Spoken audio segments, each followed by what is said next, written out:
రవి గారు welcome sir. Hello. Sir, ఆంధ్రప్రదేశ్‌లో ఇప్పుడు 'ప్రశ్న రావణ్' కేసులో వస్తున్న మలుపులు అందరినీ ఆలోచనకి గురి చేస్తున్నాయి. ఇప్పుడు ముఖ్యంగా కొత్తగా కొన్ని కీ పాయింట్స్ ఇప్పుడు బయటకొస్తున్న పరిస్థితి కనిపిస్తోంది. ఓవరాల్‌గా ఈ విషయాన్ని ప్రజలు ఎలా అర్థం చేసుకోవాలి? దీంట్లో ఉన్న లోతుపాతులేంటి సార్? రావణ్ కేసు ఆంధ్రప్రదేశ్‌లోను, తెలంగాణలోను అంటే హైదరాబాద్‌లో అరెస్ట్ చేశారు. కానీ దానికి జరిగినవన్నీ కూడా ఎక్కువ అక్కడ పవన్ కళ్యాణ్‌ను లేకపోతే అక్కడ విషయాలను ఆయన చేశారు. ఇంకొకటి ఆయన అక్కడ జరిగిన సభల్లో మాట్లాడారని ఇవన్నీ ఉన్నాయి. కాబట్టి ఇది 2 రాష్ట్రాలను కుదిపేస్తుంది. ఇంకో విధంగా ఇప్పుడు దేశంలో ఉన్న పరిస్థితి రీత్యా దేశం యొక్క ఫోకస్ కూడా ఉంది. 2 రకాలైన ఆలోచనలు ఉన్నాయి. ఒకటి, ఆయన మతాలను కించపరిచే విధంగా మాట్లాడినప్పుడు, బూతులు ఉపయోగించినప్పుడు దానికి తగిన చర్య ఉండాలి కదా. ఎవరైనా దూషించినప్పుడు దాన్ని ఎలా వదిలేస్తారు అని. రెండోది, దానికోసం అది చేస్తే ఉండొచ్చు, కానీ మీరు వరుసగా 4 సార్లు కోర్టు తిరస్కరణ బెయిల్ ఇస్తూ వచ్చినా కానీ ఐదోసారి మీరు అన్లాఫుల్ యాక్టివిటీస్ ప్రివెన్షన్ యాక్ట్ లాంటి నిరంకుశ చట్టం పెడితే ఎట్లా అన్నది ఈ 2 ఇక్కడ నడుస్తున్నాయి. సాధారణంగా రాజకీయ పార్టీలన్నీ కూడా కూటమి తప్ప మిగిలిన వాళ్ళందరూ కూడా తప్పకుండా దాని మీద చర్య తీసుకోవచ్చు. వాటి మీద అభ్యంతరాలు ఉంటే పెట్టవచ్చు. అవి దుర్భాషలకు సంబంధించి కానీ, భాషకు సంబంధించి కానీ, ఇంకా ఏమైనా వ్యక్తులను కించపరిచి పరువు నష్టం కలిగించి ఉంటే దానికి కానీ ఉంటే ఏముంది, అనేకం కనిపిస్తున్నాయి కదా. వీటి మీద తప్పకుండా మాట్లాడవచ్చు, విమర్శించవచ్చు, కేసులు కూడా పెట్టవచ్చు. అది వ్యక్తులు కూడా పెట్టవచ్చు దానికి గురైన వాళ్ళు. కానీ దీన్ని ఇది 2 మతాల మధ్య యుద్ధంలాగా, లేకపోతే ఒక మతం వాళ్ళు, ఒక మతానికి సంబంధించిన లేదా ఒక పార్టీకి సంబంధించిన వాళ్ళు చేసిన ఒక కుట్రలాగా దీన్ని కుట్ర కోణం అనేది తీసుకొని వచ్చేసి మతాల మధ్య, కులాల మధ్య ఇదొక ఘర్షణ అన్న చిత్రం ఇవ్వటం అనేది ఇక్కడ ఇబ్బందికరమైన అంశం అవుతుంది. ఇంకా రెండోది, రాజకీయంగా చూసినప్పుడు తను విమర్శించిన వాళ్ళని కనుక అలా వ్యతిరేకంగా చాలా కఠోరమైన చట్టాలు పెట్టుకుంటూ పోతే ఏమవుతుంది. జగన్మోహన్ రెడ్డి ఉన్నప్పుడు డాక్టర్ సుధాకర్, దళిత డాక్టర్, ఆయన కరోనాకు అవి లేవని బూతులు తిట్టాడు. అవి అందరూ విన్నారు. అయినా కానీ ఆయన మీద కఠినంగా వ్యవహరించడం ఏం సరికాదని అందరూ భావించారు కదా. ఆ తర్వాత ఆయన చనిపోయాడు.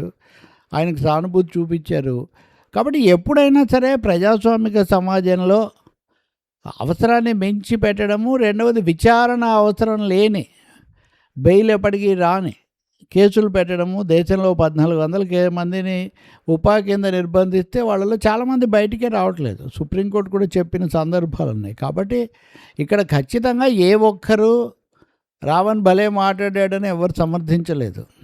ఆయన ఎవరు వంతపాడలేదు. కాకపోతే ప్రశ్నించకుండా ఉంటారా, విమర్శించకుండా ఉంటారా అన్నారు. అనగానే అయితే దూషించవచ్చా, అయితే తిట్టవచ్చా? దూషించమని, ప్రశ్నించడము దూషించడం 2 ఒకటేనా?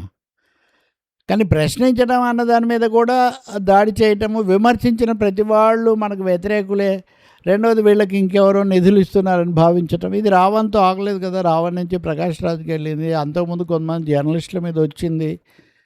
ఆ తర్వాత 2 రాష్ట్రాల సమస్యలాగా కొంతమంది దీన్ని సంస్కృతి, భాష ఇలాంటి సమస్యగా మార్చింది ఉంది. అందుకనే ఇక్కడ రావణ్ భాషలో తప్పులు, వ్యవహారంలో తప్పులు, వాటి మీద తగు చర్యలు తీసుకోవటం అని కాకుండా ఇది ఒక రాజకీయపరమైన, మతపరమైన మలుపు తిరగటము, ఏకపక్షమైన నిరంకుశమైన చట్టాలు పెట్టడము, అది కూడా దశల వారీగా పెట్టడం అనేది ఇక్కడ విమర్శకు గురవుతుంది.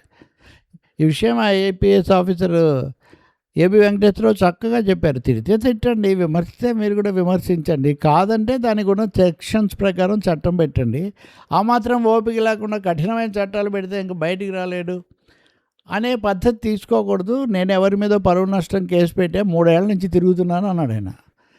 రాజ్యమే కదా, ప్రభుత్వమే కదా. కాబట్టి ఇక్కడ చాలా స్పష్టంగా ఈ తీవ్రమైన సెక్షన్స్ పెట్టడం వల్ల వచ్చినటువంటి ప్రశ్న తప్ప ఇంకా అంతకు మించి ఎవరికి ఏమీ లేదు. ఇంకోటి, తిట్టడం ఇదే మొదటిసారి కాదు. గతంలో కూడా ప్రభుత్వంలో అధికారంలో ఉన్న వాళ్ళు కూడా తిట్టిన సందర్భాలు ఉన్నాయి. అటు ఉన్నాయి, ఇటు ఉన్నాయి. కాబట్టి అసహనము, బూతుల సంస్కృతి, తిట్లు మంచిది కాదన్నది అది అందరికీ వర్తిస్తుంది. అది రావణ్ కూడా వర్తిస్తుంది.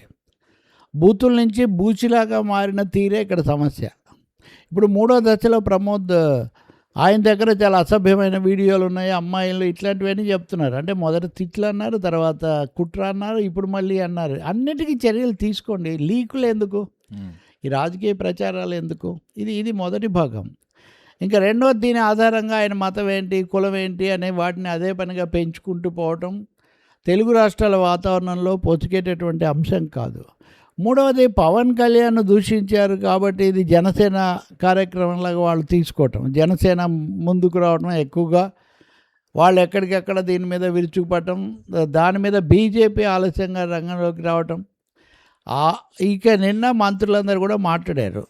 మంత్రులు కాదు, వీళ్ళే కాదు, మాజీ వైసీపీ మాజీ ఎంపీ విజయసాయి రెడ్డి కూడా ఒక పెద్ద ట్వీట్ చేశారు.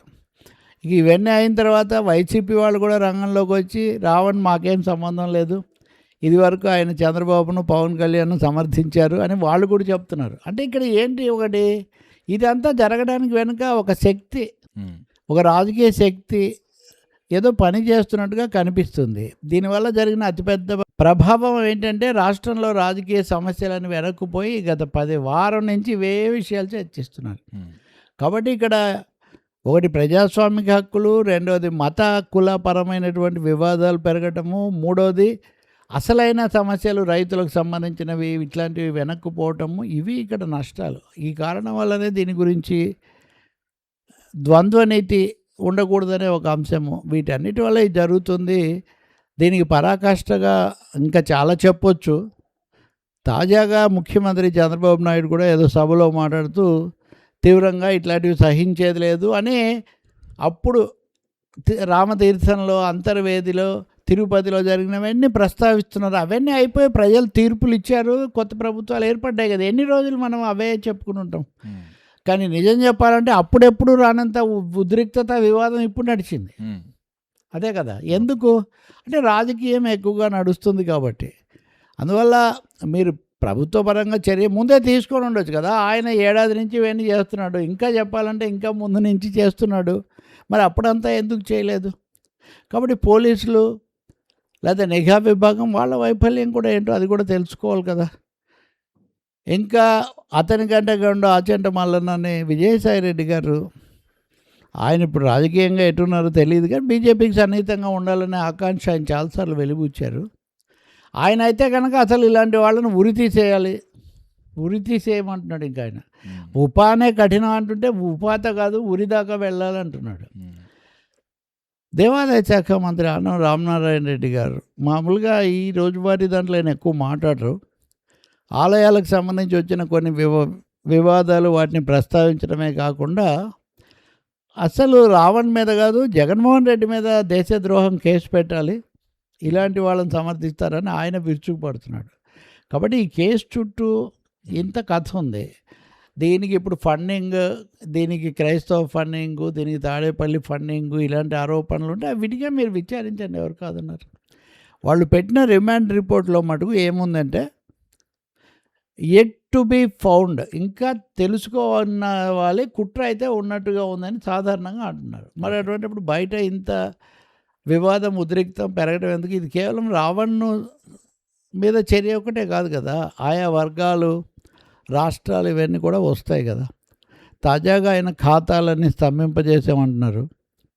ఇది బ్యాంక్ అకౌంట్స్ ఇవన్నీ తప్పకుండా వాళ్ళ దగ్గర ఏదైనా ఉంటే వాళ్ళు న్యాయస్థానాల్లో చేయొచ్చు. కానీ దేశంలో చాలా చోట్ల యూట్యూబర్లను, సోషల్ మీడియా ఇన్ఫ్లుయెన్సర్లను, లేకపోతే సిద్ధార్థ వరదరాజన్, రాజ్దీప్ సర్దేశాయ్ ఇలాంటి జర్నలిస్టులను కూడా ఇబ్బంది పెట్టిన ఉదాహరణలు ఉన్నాయి కదా. కాబట్టి జాగ్రత్త పడాల్సి వస్తుంది. ఇక్కడ సమస్య ప్రజాస్వామ్యము, భావ ప్రకటన స్వేచ్ఛ, ప్రాథమిక హక్కులకు సంబంధించిందే కానీ వ్యక్తిగతంగా రావణ్ను లేకపోతే ఇంకెవరినో ఎలాగైనా సమర్థించాలి అనేది కాదు. ఎవరు ఆ విధంగా సమర్థించడం లేదు. ఇంకా ప్రకాష్ రాజుని సినిమాల్లోంచే తీసేయాలి, ప్రకాష్ రాజుని కూడా అరెస్ట్ చేయాలని ఒక బీజేపీ ఆయన ఆల్రెడీ 10 సార్లు తీసేసినట్టు. అందుకే మళ్ళీ కాబట్టి ఎక్కడి నుంచి ఎక్కడికి పోతుంది, అది సమస్య. Right sir.